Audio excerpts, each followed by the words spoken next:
This is a 2014 Ford F150, and the half door in the back is just jammed shut.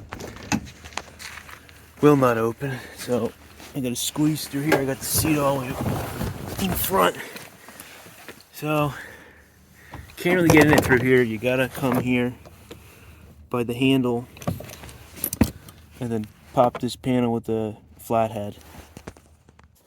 Pulling out the little panel cover. I'm gonna take those two bolts out.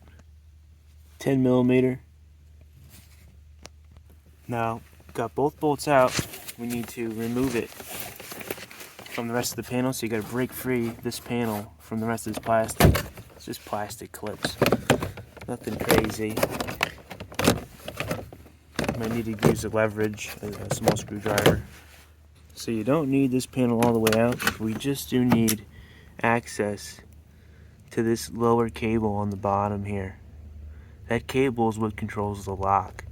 So what I'm gonna do now, a pair of needle-nose pliers, and we're gonna grab the cable, pinch it, pull it, use some leverage to pull the cable out. It's kind of tough doing this with one hand.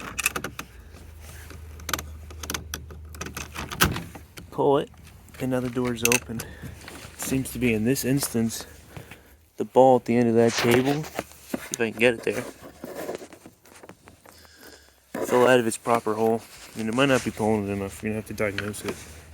But that's how you get the door open. And from there, you've got to figure it out.